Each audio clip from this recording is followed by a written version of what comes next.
이제 우리 찬양하면서 10월 2일 하나님 앞에 새벽 예배를 올려드리도록 하겠습니다. 찬양은 오직 예수뿐이네, 은혜 아니면 살아갈 수 없네, 함께 찬양하시겠습니다.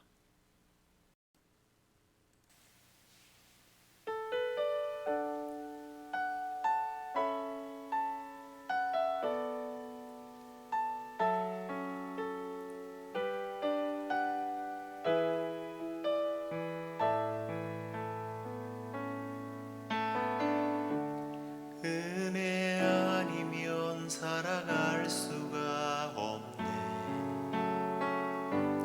호흡마저도 다 주의 것이니 세상 평안과 위로 내게 없어도 예수, 오직 예수뿐이네.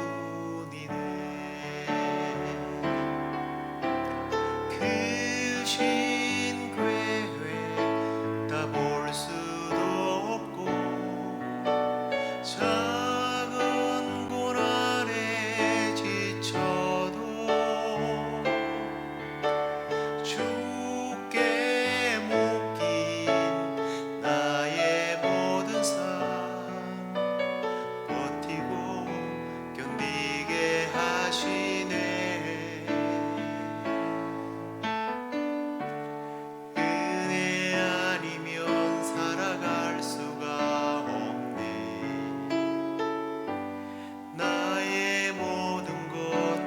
주께 맡기니 참된 평안과 위로 내게 주신 주 예수, 오직 예수뿐이네.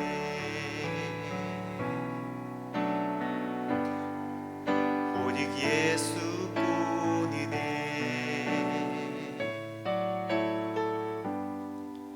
오직 예수뿐이네.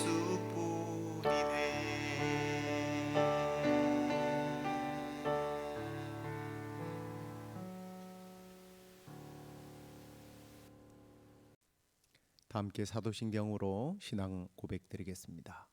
전능하사 천지를 만드신 하나님 아버지를 내가 믿사오며 그 외아들 우리 주 예수 그리스도를 믿사오니 이는 성령으로 잉태하사 동정녀 마리아에게 나시고 본디오 빌라도에게 고난을 받으사 십자가에 못 박혀 죽으시고 장사한 지 사흘 만에 죽은 자 가운데서 다시 살아나시며 하늘에 오르사 전능하신 하나님 우편에 앉아 계시다가 저리로서 산자와 죽은 자를 심판하러 오시리라. 성령을 믿사오며 거룩한 공회와 성도가 서로 교통하는 것과 죄를 사하여 주시는 것과 몸이 다시 사는 것과 영원히 사는 것을 믿사옵나이다. 아멘. 우리 찬양 하나 더 하도록 하겠습니다. 내 진정 사모하는 친구가 되신 주님, 함께 찬송하시겠습니다.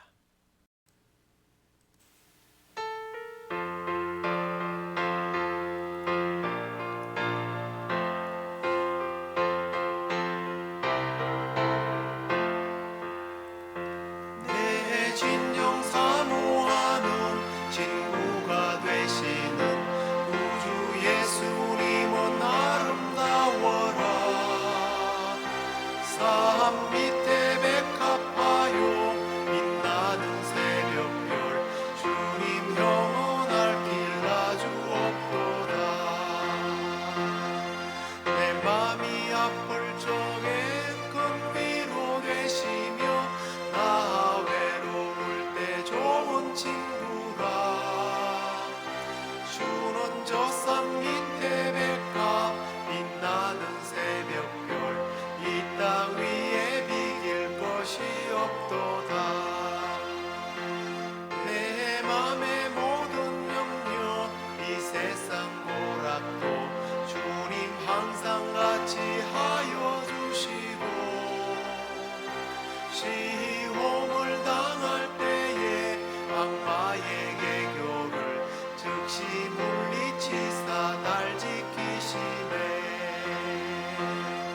온 세상 날 버려도 주 예수 안 버려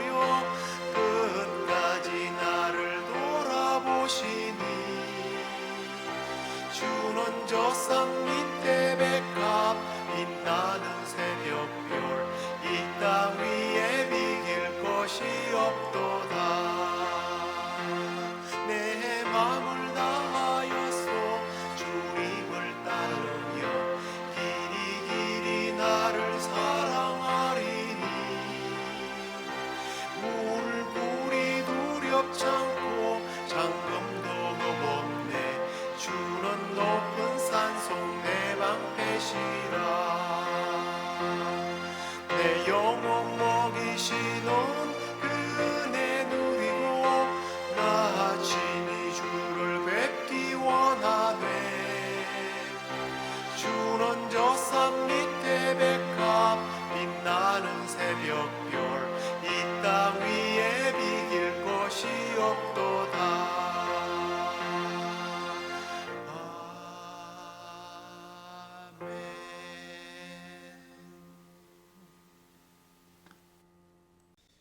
이제 하나님 말씀 보시겠습니다. 로마서 14장 7절과 8절 말씀입니다.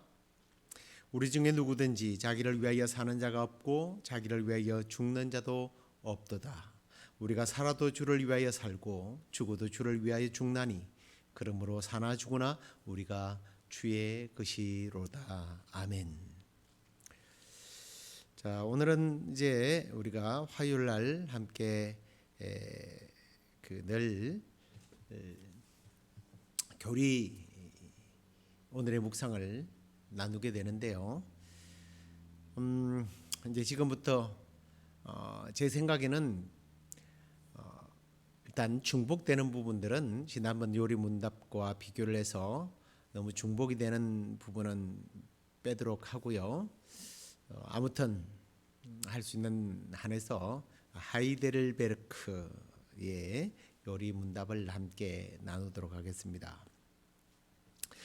사실 소요리 웨스트민스터 소요리 문답도 52회를 나누어서 함께 나눴는데요. 그래서 다른 교리 내용을 좀 나눌까 하다가 문득 이 하이델베르크 요리 문답이 생각이 났습니다. 그래서 이참에 이 중요한 요리 문답도 함께 나누는 것이 어떨까라는 생각을 가지고 함께 이렇게 시작을 하게 됐는데요.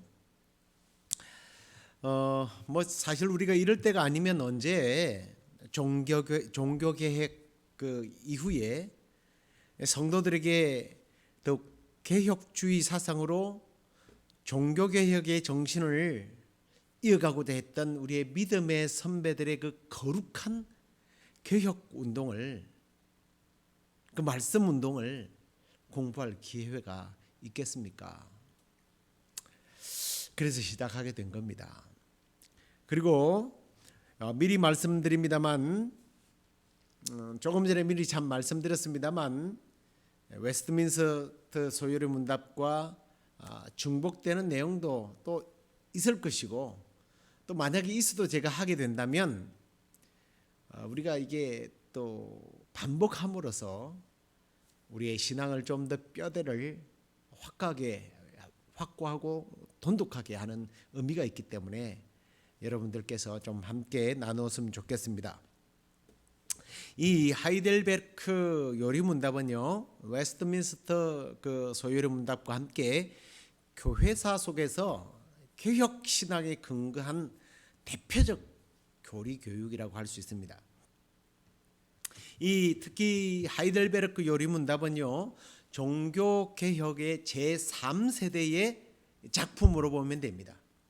웨스트민스터 소요리 문답서는 청교도 운동 가운데 작성된 것으로 보면 되고요. 연도적으로 보면 이 하이델베르크가 소요리 웨스트민스터 그 교리보다 80년 정도 앞서서 채택된 교리라고 이해하시면 됩니다. 알고 계시면 됩니다. 그렇기 때문에 이 두 문서가 또 이 문답이요, 교회 개혁, 종교 개혁의 일환으로 작성된 거라는 겁니다. 그래서 중요한 거예요. 그리고 또 이 목적과 내용이 뭐 크게 다를 바가 없는 거죠. 이 교리서들을 통해서 거짓된 경건과 신앙을 개혁하고 구원의 은혜가 우리에게 얼마나 놀라운 축복이라는 것을 가르치고자 했던 겁니다. 그리고 뭐가 얼마나 다른지에 대해서 굳이 일반 성도들이 알아야 될 부분은 제가 볼 때는 아닌 것 같아요. 그래서 두 내용이 어떻게 다른가 뭐 이런 부분은 저는 다루지 않겠습니다. 다만 명확하게 다른 부분이 하나 뭐 있다고 그러면 뭐 예를 들면 이런 겁니다. 하이델베르크 요리문답은 구원의 은혜의 증거로 회심을 말했다고 한다면 웨스트민스터 요리문답은 구원의 은혜의 실제적 효과로 이 성화를 말하고 있습니다. 사실 목회적 관점에서 보면 이 그리스도의 연합의 은혜에 참여하는 것이 성화라고 강조한 웨스트민스터 이 요리문답이 좀 더 특히 이제 우리 장로교로서요. 장로교 목사로서 볼 때는 조금 더 가깝긴 합니다. 그러나 목회를 하면서 느끼는 게 뭐냐면 이건 이런 문제예요. 닭이 먼저냐, 달걀이 먼저냐, 뭐 이런 문제라는 거예요. 논쟁할 필요는 없는 것 같습니다. 하나님의 구원은 즉각적이고 그리고 점진적으로 진행해 나가는데요. 자꾸만 이것을 우리의 인간적인 입장에서 이해를 하고 증명하려고 한다는 거예요. 이걸 무슨 순수로 따져서 이해한다는 게 좀 가당치가 않습니다. 순서가 문제가 아니라 내가 지금 구원받았다고 하는 놀라운 하나님의 은혜에 대한 그 구원받음에 대한 결과, 이걸 내가 얼마나 인지하고 있느냐, 아니 구원의 확신을 가지고 얼마나 감사하면서 이걸 누리고 또 실천하면서 사느냐, 이게 중요한 거예요. 이게 뭐가 빠르다, 뭐가 나중이다, 이건 사실 구원의 확신 부분에 있어서 볼 때는 별 큰 문제는 아니라는 거예요. 그리고 이 하이델베르크 요리문답은요, 왜 채택이 이걸 만들게 되었느냐, 이런 의미입니다. 칼빈의 교리를 가르치기 위해서 이 프리드리 3세의 황제의 지시에 의해서 만들어졌고요. 1563년 1월 19일에 파르츠의 수도였던 이제 하이델베르크 총회에서 공식적으로 이 신앙 고백문이 채택이 됩니다. 그래서 하이델베르크 요리문답이라고 부르기도 합니다. 이 요리문답은 총 129개의 문답으로 되어 있는데요. 이걸 52절로 나누었습니다. 왜 이렇게 52주로 나누었느냐면 이 52 이러니까 뭐가 생각나요? 네, 1년 52주죠. 1년 전체를 한 주에 한 번씩 이걸 한 소절씩 읽도록 그렇게 만든 거예요. 그리고 이렇게 만든 이유 중에 하나가 이제 목회자로서 볼 때에 어떤 내가 가르치고자 하는 또 좋아하는 또 공부한 뭐 이런 부분만을 늘 강조하고 설교하는 경향이 있지 않습니까? 그래서 좀 그렇게 목사의 개인적인 한계나 성향에 제한받지 않고 성경을 폭넓게 공부할 수 있도록 하기 위해서 이 하이델베르크 이 요리문답이 작성된 겁니다. 그 정도만 서론적으로 여러분들이 이해하시면, 여러분들이 뭐 신학자도 아니고요, 저는 목회자지만 이 부분에 대해서 뭐 그렇게 뭐 박사학위를 쓸 정도로 공부하지는 않았습니다. 필요한 부분만 우리가 이것을 연구하고 아니면 내 삶에 적용하면서 나누면 되는 거예요. 자, 오늘은 그래서 첫 번째 주일날 선언하는 내용이에요. 자, 그 질문을 보시겠습니다. 내가 사나 죽으나 당신의 유일한 위로가 뭐냐는 거예요. 네, 답을 보시기 바랍니다. 사나 죽으나 또 나는 나의 것이 아니라 몸과 영혼이 모두 우리 믿으신 구주 예수 그리스도의 것입니다. 주께서 보배로운 피로 나의 모든 죄값을 치러 주셨고 마귀의 권세로부터 나를 자유케 하셨습니다. 또한 하늘에 계신 아버지의 뜻이 아니고는 나의 머리털 하나도 상하지 않듯이 주는 나를 지켜 주십니다. 실로 이 모든 것이 합력해서 나의 구원을 이룹니다. 내가 주의 것이기에 주께서 성령으로 말미암아 영원한 생명을 보증하시고 나의 온 마음을 다하여 기꺼이 주를 위하여 살게 하십니다. 이것이 나의 유일한 위로입니다 하고 모든 성도들이 이걸 선언하고 고백하게 만든 거예요. 자, 그러면 이제 이 제1문부터 한번 좀 나누어 보도록 할게요. 오늘 이 제1문에서 핵심되는 단어가 뭐냐면 위로라는 겁니다. 위로. 자, 이 위로를 묻고 대답하는 것은 우리가 살아있을 동안이나 혹은 죽은 후에 과연 내가 하나님으로부터 어떤 위로를 받느냐는 거예요. 무엇이 정말 나에게 위안이 되고 위로가 되느냐는 겁니다. 그것은 우리가 믿음으로 말미암아 구원받고 예수 그리스도와 연합하게 되었는데 그 놀라운 연합이 결국 하나님과 원수가 아닌 회복의 관계가 되고 더 나아가 하나님의 사랑을 받게 되는 것이고 또 그로 인하여 우리는 영원히 하나님의 그 놀라운 구원의 축복을 누리게 된다. 이게 나의 삶의 사나 죽으나 정말 이것이 가장 큰 위로요, 축복이라는 거예요. 이게 우리에게 위안이 되는 겁니다. 다시 말하면 그리스도인으로서 위로는 결국 예수님으로 인하여 값없이 죄를 씻음받게 되었고 하나님과 그래서 화목된 관계로 영생 구원을 받게 되었다, 이 말이에요.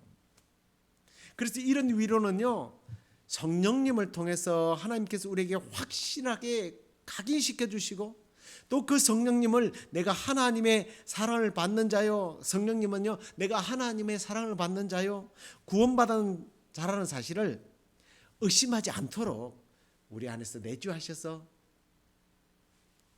확인시켜 주시고 또 확신시켜 주시는 거예요. 이게 위로죠.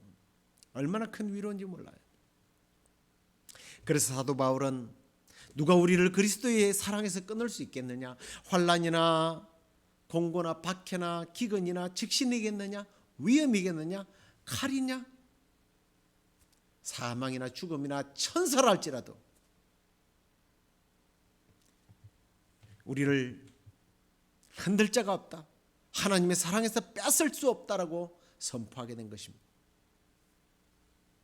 그래서 우리는 사탄의 유혹이나 혹은 핍박 속에서도 이제 흔들리지 않고 하나님의 허락하신 이 구원을 누리고 살고 있다.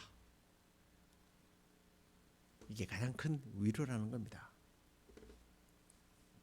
그리고 우리는 이런 구원의 위로에 대한 확신이 있는 사람들은 그래서 하나님 앞에 이렇게 교회에 나와서 예배자로 하나님을 예배하고 찬양하고 살게 되는 겁니다. 자, 그다음에 이제 두 번째 문을 보십시오. 이러한 기쁜 위로 속에 살고 죽기 위하여 내가 알아야 할 것이 무엇이냐는 거예요. 그건 여러분들에게 알려드린 대로 세 가지가 있는데요. 첫째는 나의 죄와 그 비참함이 얼마나 심각한 것이며, 둘째는 어떻게 그 죄와 비참에서 벗어나며, 셋째는 어떻게 구원을 주신 하나님께 감사를 드릴 것인가를 우리가 알아야 한다는 거예요. 그걸 알아야 되는 거예요. 첫째, 여기 나의 죄와 그 비참함이 얼마나 심각한지를 알아야 된다고 그랬죠. 우리가 위로를 갖기 위해서 먼저 좀 역설적입니다. 비참함을 아는 것이 필요하다는 거예요. 내가 죄인이라는 것을 아는 것이 위로가 된다는 말이 혹시 이상하게 들립니까? 내가 죄인이라는 게 무슨 위로냐, 슬픈 거지라고 말할 수 있습니다. 하지만 제가 조금 전에 역설이라고 그랬죠. 내가 죄인이요, 멸망받을 자라는 말 자체가 이건 위로가 된다는 것은 아니에요. 그렇잖아요. 그게 무슨 위로겠어요. 그러나 이것이 오히려 우리에게 뭘 가져옵니까? 경각심을 가져오는 거예요. 경각심을 가져오는 거죠. 내가 정말 하나님의 은혜가 아니면 비참한 상황에 이르게 된다는 사실을 알게 될 때 우리는 구원을 사모하게 되는 거죠. 구원을 열망하게 되는 거예요. 그런 측면에서 보면 내가 비참한 비극적인 죄인이라는 게 한편으로 위로가 되지 않습니까? 내가 병을 앓고 있는지를 모르면 그 병을 치료하는 약을 찾지 않아요. 병이 있는 줄도 모르고 병을 알지 못하면 그게 왜 약을 쓰겠습니까? 의사를 찾아가겠습니까? 그래서 예수님이 그렇게 말하지 않았습니까? 병든 자에게 의원이 필요하다고 그랬어요. 건강한 자에게는 의사가 필요 없는 겁니다. 그리고 마태복음 5장 6절에 보면 그래서 주님이 뭐라고 그랬느냐면 의에 줄이고 목마른 자가 복이 있다. 내가 죄인인 걸 아니까 의에 줄이고 목마른 거예요. 나는 죄인이다. 나는 멸망받을 자이고 지옥 형벌을 받을 자라는 것을 인식하게 되면 나는 그 멸망의 자리에서 지옥의 형벌에서 벗어나고자 하는 마음이 발생하는 거예요. 그런 측면에서 첫 번째 나의 죄와 비참함을 알아야 된다는 겁니다.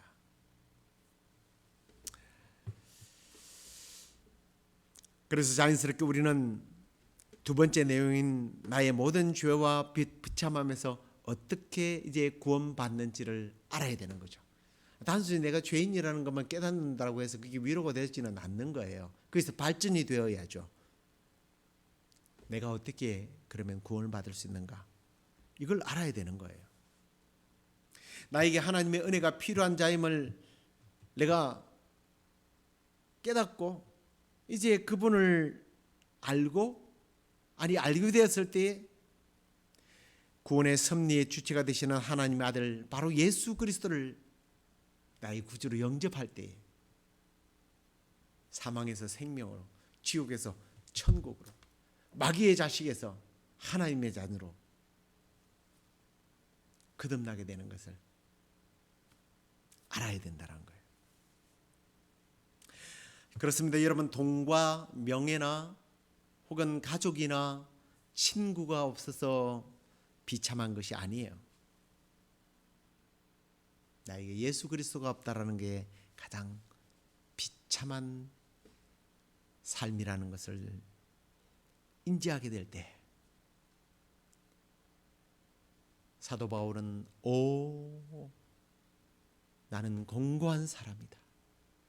누가 나를 이 죄로부터 공고함으로부터 구원하게 될 것인가 라고 하는 외침이 저절로 일어나게 되는 거예요. 우리가 물질을 구하고 찾고자 두드리는 것이 아니라 예수를 구할 때 우리 하나님은 예수님을 주십니다. 구원자를 주십니다. 돈 있는 곳을 우리를 도와줄 사람을 녹화하고 찾는 것이 아니라 우리는 천국 문을 두드릴 때에 천국 문을 활짝 열어주시는 것을 경험하게 될 겁니다. 공부하고 힘들고 고통스러워할 때 우리 주님을 요청하게 될 때 세상이 줄 수 없는 참된 평안과 기쁨을 내 안에 허락해 주실 겁니다. 그리고 이제 우리는 세 번째, 결국은 어떻게 구원을 주신 하나님께 감사를 드릴까 하는 것으로 발전하게 되죠. 그렇습니다. 내가 비참한 자라는 사실을 깨닫게 될 때 구원받은 사실에 대해서 감사하지 않을래야 않을 수 없잖아요. 하나님의 그 놀라운 은혜의 선물이 얼마나 큰 축복인지를 깨달은 사람이 어떻게 감사하지 않을 수 있겠습니까?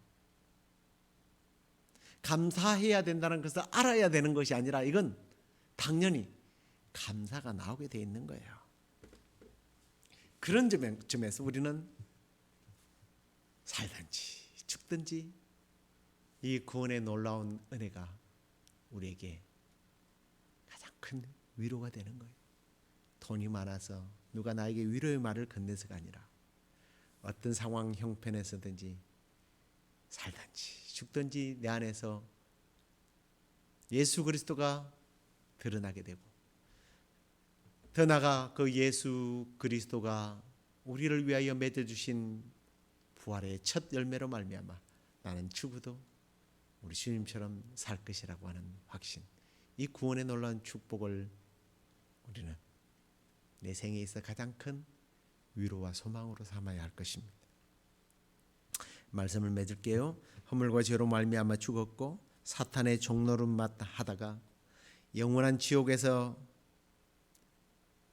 고통스러워할 나를 건져주신 하나님 아버지의 그 놀라우신 사랑과 또 우리를 죄에서 구하기 위하여 친히 십자가에서 죄값을 치르시고 화목제물이 되어주신 우리 주님의 그 은혜 앞에서 더 나아가 하나님의 자녀로 살 수 있게 하시고 내 안에 계셔서 하나님의 자녀라고 하는 이 확신을 주시며 저 천국까지 우리를 끝까지 인도하시는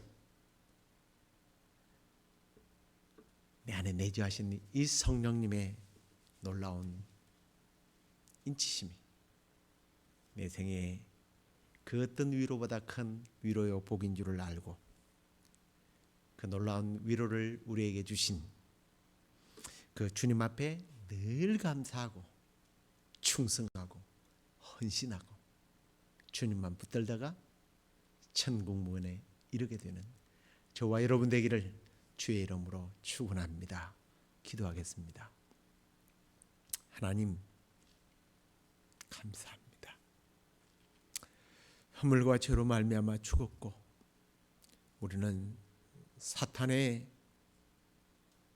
노예로 비극적으로 살다가 영원히 지옥 형벌을 받을 수밖에 없었는데 독생성자 예수 그리스도를 우리에게 보내주셔서 우리가 그를 알고 그를 믿고 하나님의 자녀가 되는 권세를 받아 천국 백성이요 하나님의 자녀가 된 이 놀라운 은혜가 살든지 죽든지 우리에게 이것이 가장 큰 위안이요 위로인 줄로 알고 이 놀라운 위로를 우리에게 이 놀라운 은혜의 구원의 복을 주신 하나님 앞에 우리 남은 생애 동안 감사하며 감격하며 주님께 예배하는 헌신하는 삶을 사는 저희들 되게 하여 주시옵소서. 하나님 오늘은 특별히 우리 외에 정말 충성스럽게 주님을 위하여 헌신하는 우리 송준성 집사 그리고 김세연 자매가 하나님 앞에 결혼 예배를 드리는 날입니다. 하나님 그 예배 가운데 오셔서 하나님의 위로로 하나님의 사랑으로 하나님의 복으로 넘치도록 부어 주옵소서. 우리 서연 자매님 아버님이 몸이 그렇게 좋지 못해서 사랑하는 딸의 결혼 예배에 참석하지 못하는 그 안타까운 마음, 그 아버지와 할머니의 마음을 주께서 위로하여 주시고 소망 가운데 기쁨으로 이겨나가게 하여 주옵소서. 우리 준성 아버님도 다리를 다쳐서 또 이렇게 이 결혼 예배에 참석하지 못하는데 우리 목사님 가운데 주님 위로와 기쁨과 소망을 허락해 주시고 내일 그 자리가 악한 바이러스가 결코 우리의 하나님의 축복의 성회 앞에서 틈타지 못하도록 우리 하나님 지키시고 보호해 주시옵소서. 그렇게 하여 주실 줄로 믿사옵고 예수 그리스도의 이름으로 감사하며 기도드리옵나이다. 아멘. 하늘에 계신 우리 아버지여 이름이 거룩히 여김을 받으시오며 나라의 마옵시며 뜻이 하늘에서 이루어진 것 같이 땅에서도 이루어지이다. 오늘날 우리에게 일용할 양식을 주옵시고 우리가 우리에게 죄의 지은 자를 사하여 준 것 같이 우리 죄를 사하여 주옵시고 우리를 시험에 들게 하지 마옵시고 다만 악에서 구하여 주옵소서. 되게 나라와 권세와 영광이 아버지께 영원히 삼나이다.